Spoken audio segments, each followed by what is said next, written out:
అస్సలాముఅలైకుం వరహ్మతుల్లాహి వబరకాతుహు ఔజుబిల్లాహి మినశ్శైతానిర్రజీం బిస్మిల్లాహిర్రహమానిర్రహీం సూరా 48 అల్ ఫతహ్ 21-29 ఆయాతులు. అల్ ఫతహ్ అనగా విజయం. ఆయత్ నంబర్ 21. ఇంకా మీరింతవరకు మీ అదుపులో తీసుకోలేకపోయిన మరికొన్ని విజయాలను కూడా వసగాడు. అల్లాహ్ వాటిని పరివేష్టించి ఉన్నాడు. అల్లాహ్ ప్రతిదానిపై అధికారం కలవాడు. తరువాత కాలంలో ముస్లింలను వరించే విజయాల గురించి, ఆ విజయాల ద్వారా లభించే సిరి సంపదల గురించి ఈ వాక్యంలో సంకేతం ఇవ్వబడింది. ఆ విజయాలను, ఆ సిరి సంపదలను అల్లాహ్ తన చెప్పు చేతల్లో ఉంచుకున్నాడు.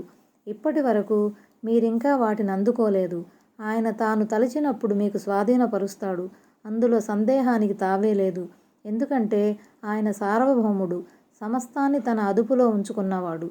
కొందరు మూలంలోని అహాత పరివేష్టించి ఉన్నాడు అన్న పదాన్ని అలిమ ఆయనకు తెలుసు అనే అర్థంలో తీసుకున్నారు.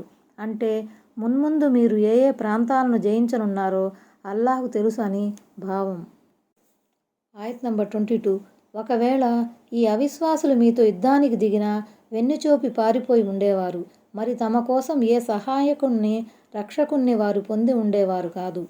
హుదైబియాలోని యుద్ధ మేఘాల నేపథ్యంలో ఈ ఆయతు వచ్చింది. మక్కా అవిశ్వాసులు సంధికి ఒప్పుకోకుండా సమరానికి పూనుకుంటే వారికి ఘోర పరాభవమే మిగిలేది. వారు యుద్ధరంగం నుంచి పెడబబ్బులు పెడుతూ పారిపోవలసిన పరిస్థితి ఏర్పడి ఉండేది. ఒకవేళ అదే గనక జరిగితే వారిని ఆదుకునే నాథుడెవడూ ఉండేవాడు కాదు.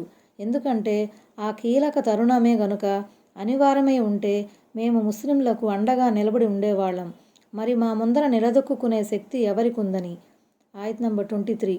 ఇది అల్లాహ్ సమ్మతించిన సంప్రదాయం. ఇంతకు ముందు నుంచే ఇది ఆనవాయితీగా వస్తూ ఉంది. నీవు అల్లాహ్ సంప్రదాయంలో ఎలాంటి మార్పును పొందజాలవు. దేవుని ఈ సంప్రదాయం కొత్తదేమీ కాదు. తరతరాలుగా యుగయుగాలుగా నడుస్తూ వస్తున్నదే. సత్యవాదుల, అసత్యవాదుల మధ్య నిర్ణయాత్మకమైన సమరం జరిగినప్పుడల్లా అల్లాహ్ సత్యబలం ఉన్న విశ్వాసులకు అండగా నిలబడి వారికి సహాయం చేశాడు. ఈ సంప్రదాయం ప్రకారమే లోగడ బద్ర్ యుద్ధ మైదానంలో ముస్లింలకు దైవ సహాయం అందింది. ఆయత్ నంబర్ 24. ముఖ్యంగా మక్కాలో అల్లాహ్ మీకు అవిశ్వాసులపై ప్రాబల్యం ఇచ్చిన మీదట అవిశ్వాసుల చేతులను మీ నుండి, మీ చేతులను వారి నుండి ఆపినవాడు ఆయనే. అప్పుడు మీరు చేసేదంతా అల్లాహ్ గమనిస్తూనే ఉన్నాడు. దైవ ప్రవక్త సల్లల్లాహు సల్లం తన ప్రియ సహచరులతో హుదైబియా లోయ వద్ద విడిది చేసి ఉన్నప్పుడు సాయుధులైన 80 మంది మక్కా అవిశ్వాసులు ఒక పథకం ప్రకారం అక్కడికి వచ్చారు.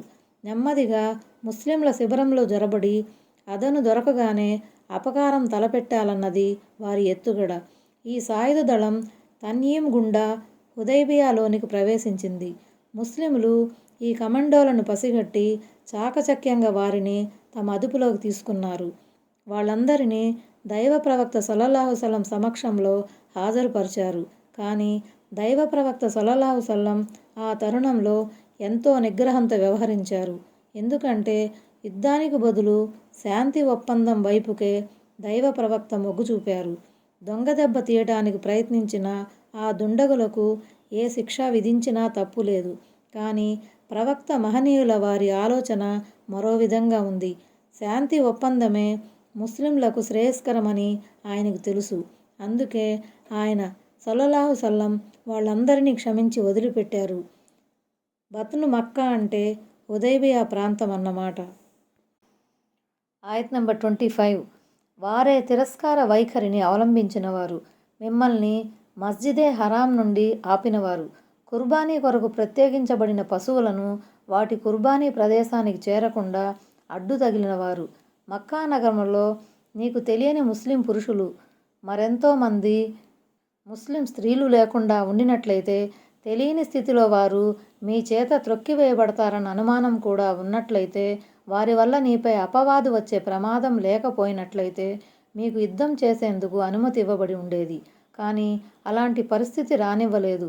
అల్లాహ్ తాను కోరిన వారిని తన కారుణ్యంలో చేర్పించుకోవటానికే ఆ పరిస్థితి రానివ్వలేదు.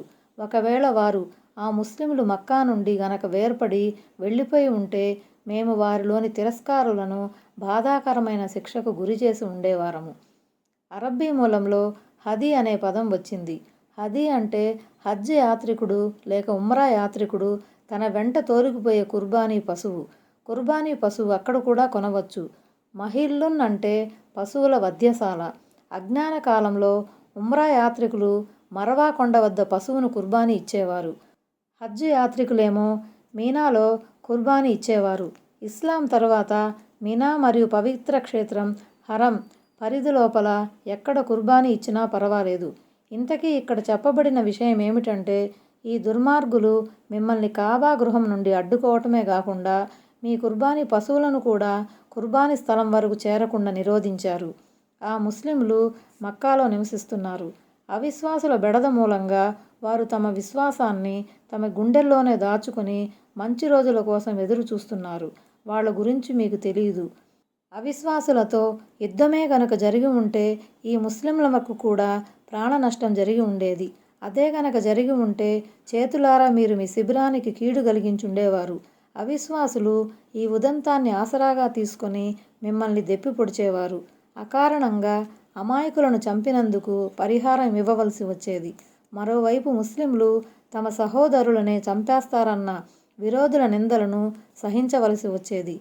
మూలంలో మా అర్రతున్ అని వచ్చింది. దీని అసలు అర్థం లోపం పరిహారం. అవిశ్వాసుల తరపు నుండి ముస్లింలకు సిగ్గుచేటుగా పరిణమించేది అని ఇక్కడ దాని భావం. ఒకవేళ ఈ కీడు వాటిల్లకుండా ఉండే పక్షంలో మీకు మక్కా నగరంలో జొరబడి శత్రువుతో యుద్ధం చేసేందుకు అనుమతిచ్చేవారం. మక్కాలో ఇప్పటి వరకు ఇస్లాం స్వీకరించకుండా ఉన్నవారికి మరికొంత గడువిచ్చే ఉద్దేశంతోనే దేవుడు నిర్యుద్ధ సంధికి రంగం సిద్ధం చేశాడు. మక్కాలో నివసిస్తున్న ముస్లింలు ఒకవేళ అవిశ్వాసుల నుండి వేరైపోయి తమ పేటను ప్రత్యేకంగా నిర్మించుకొని ఉంటే మేము అవిశ్వాసులతో యుద్ధం కొరకు అనుమతినిచ్చి ఉండేవారం. మీ చేత వారికి తగిన శాస్త్రి జరిపించేవారం. ఆయత్ నంబర్ 26. సత్య తిరస్కారులు తమ హృదయాలలో అహంభావాన్ని, అందున అజ్ఞాన కాలపు అహంభావాన్ని పెంచుకున్న ఆ క్లిష్ట తరుణంలో అల్లా తన ప్రవక్తపై విశ్వాసులపై తన తరపున ప్రశాంత స్థితిని అవతరింపజేశాడు. ఇంకా అల్లాహ్ ముస్లింలను భక్తి, తక్వా, వాక్కుకు కట్టుబడి ఉండేలా చేశాడు. వారు దానికి తగిన వారు, హక్కుదారులు కూడా. అల్లాహ్ ప్రతిదీ బాగా తెలిసినవాడు.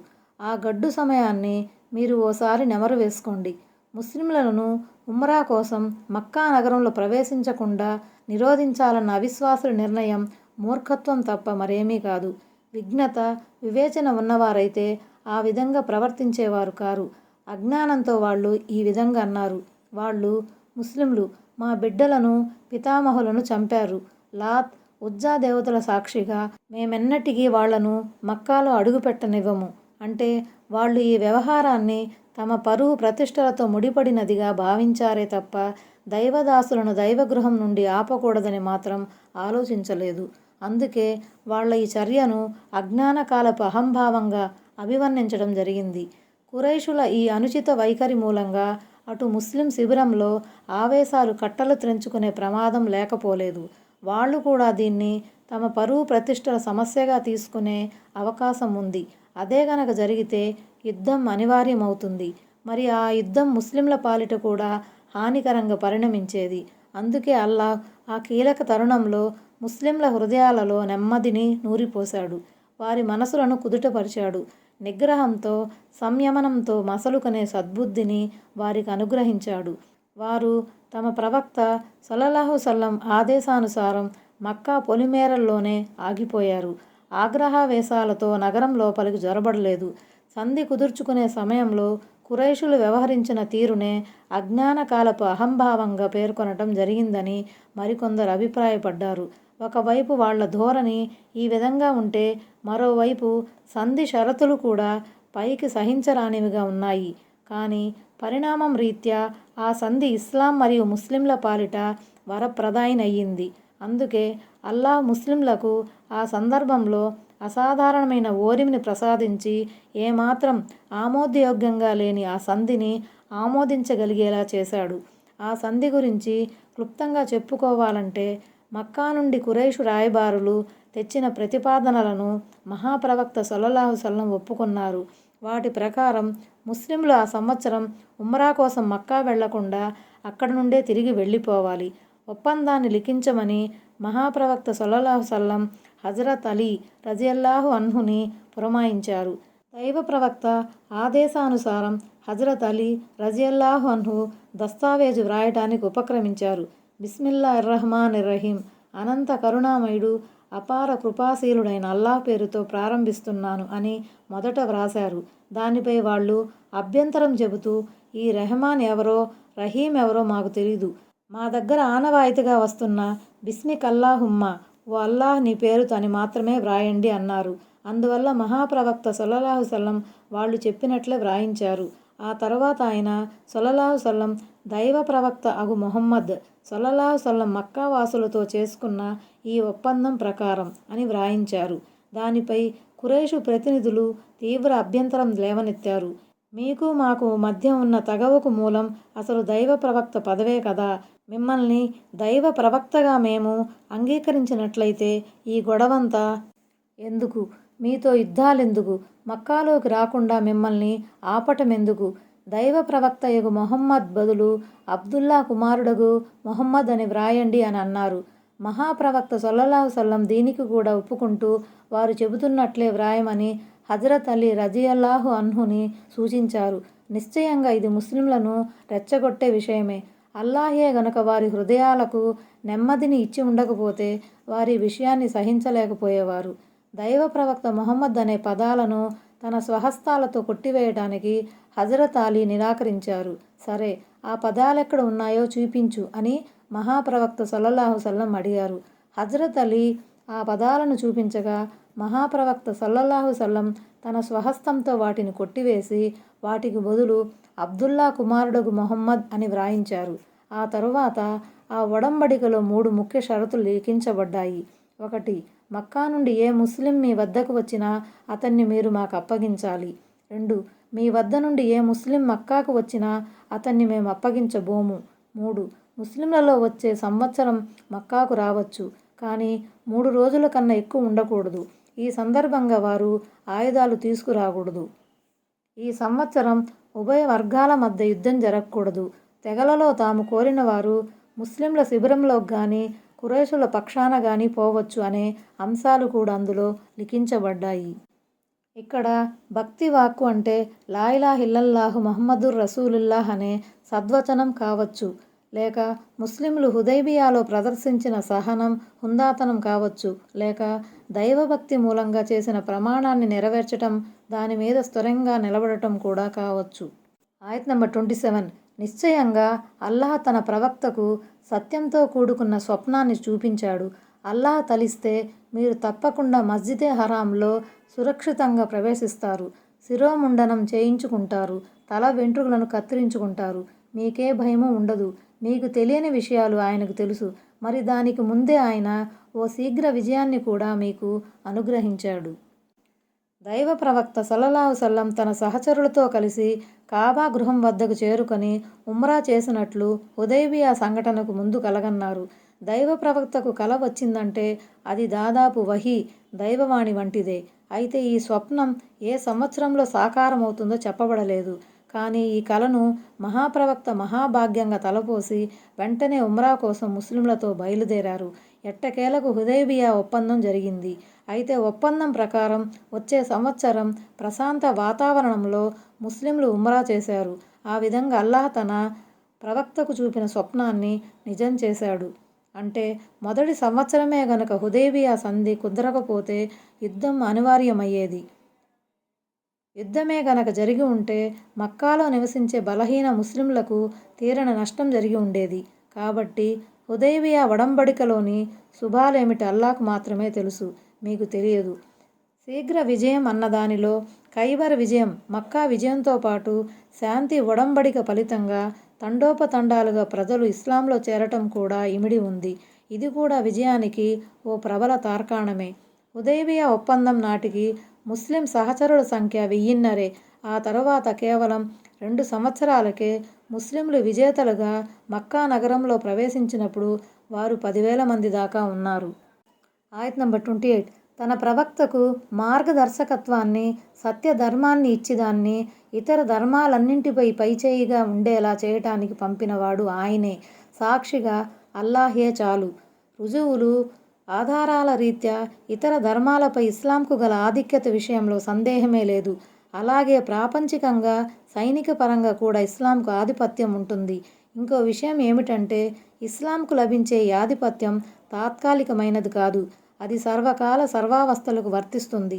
కాకపోతే ఇస్లాం ధర్మ అనుయాయులు ఆ ధర్మానికి కట్టుబడి ఉండాలన్నదే షరతు. ఇస్లాం తొలి కాలంలోనూ ఆ తర్వాత సుదీర్ఘ కాలం వరకు కూడా ఈ ఆధిక్యత కొనసాగింది. ఆ వాగ్దానం నేటికీ ఉంది. అయితే ముస్లింలు తమ యోగ్యతను నిరూపించుకోవాలి. కృంగిపోకండి, దిగులు చెందకండి. మీరు గనక విశ్వాసులైతే మీరే ప్రాబల్యం పొందుతారు. ఈ ధర్మం ప్రాబల్యం వహించటానికి వచ్చినదే గాని అణగారి ఉండటానికి కాదు. ఆయత్ నంబర్ 29. ముహమ్మద్ సల్లల్లాహు సల్లం అల్లాహ్ ప్రవక్త. ఆయన సల్లల్లాహు సల్లం వెంట ఉన్నవారు అవిశ్వాసులకు కొరుకుడు పడనివారు. ఒండొకరి పట్ల మాత్రం దయార్థ హృదయులు. దైవ కృపను, దైవ ప్రసన్నతను చూరగనే ప్రయత్నంలో వారు దైవ సన్నిధిలో వినమ్రులై వంగటాన్ని, సాష్టాంగ పడటాన్ని నీవు చూస్తావు. వారి సాష్టాంగ ప్రణామాల ప్రత్యేక ప్రభావం వారి ముఖార విందాలపై తొణికిసలాడుతూ ఉంటుంది. వీరికి సంబంధించిన ఈ ఉపమానమే తౌరాతులో ఉంది. ఇంజీలులో కూడా వారి ఉపమానం ఉంది. అది ఒక పంట పొలం వంటిది. అది తన మొలకను మొలకెత్తించింది. తరువాత దానిని బలపరిచింది. ఆ తర్వాత అది లావు అయ్యింది. ఆ పైన అది తన కాండంపై నిటారుగా నిలబడింది. రైతులను అలరించసాగింది. వారి ద్వారా అవిశ్వాసులను మరింత ఉడికించాలని, వారిలో విశ్వసించి సత్కార్యాలు చేసిన వారికి మన్నింపును, గొప్ప ప్రతిఫలాన్ని ప్రసాదిస్తానని అల్లాహ్ వాగ్దానం చేసి ఉన్నాడు. వారి గుణగణాలు తౌరాతు, ఇంజీలు గ్రంథాలలో కూడా వివరించబడ్డాయని ఒక అర్థం వస్తుంది. మరో అర్థం ప్రకారం తౌరాతులో వారి గుణగణాలు పొందుపరచబడ్డాయి. ఇంజీలు గ్రంథంలో వారు ఒక పంట పొలంతో పోల్చబడ్డారు. షతహు అంటే దైవాజ్ఞపై నేల లోపల ఉన్న విత్తనాన్ని చీల్చుకుంటూ మొలకెత్తిన మొలక అని అర్థం.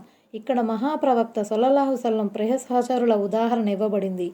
మొదట్లో వారు మరీ బలహీనంగా ఉండేవారు. చాలా కొద్ది సంఖ్యలో ఉండేవారు. ఒకప్పుడు మొక్క రూపంలో ఎంతో బలహీనంగా ఉండే వృక్షం ఏ విధంగా దినదినాభివృద్ధి చెంది బలపడుతుందో అదేవిధంగా ప్రవక్త ప్రియ సహచరులు కూడా చూస్తూ ఉండగానే చాలా కొద్ది కాలంలోనే ఒక మహాశక్తిగా తయారయ్యారు. దైవ ప్రవక్త ప్రియ సహచరుల సంఖ్య దినదిన ప్రవర్ధమానం అవటం, ఇస్లాం నానాటికి బలపడటం చూసి అవిశ్వాసులు ఆగ్రహంతో మండిపడేవారు. ఎందుకంటే ఇటు ఇస్లాం రోజు రోజుకు విస్తరిస్తూ ఉండగా అటు వారి ప్రాబల్యానికి గండిపడసాగింది. ఈ ఆయతు ఆధారంగా కొంతమంది పండితులు దైవ ప్రవక్త ప్రియ సహచరుల పట్ల ద్వేషభావం, అక్కసును కలిగి ఉండేవారిని కాఫిర్లుగా పేర్కొన్నారు. ఈ ఆయతులోని ఒక్కొక్క వాక్యం మహాప్రవక్త ప్రియ సహచరుల సహాబా గొప్పతనాన్ని, సద్గుణాలను చాటి చెబుతోంది.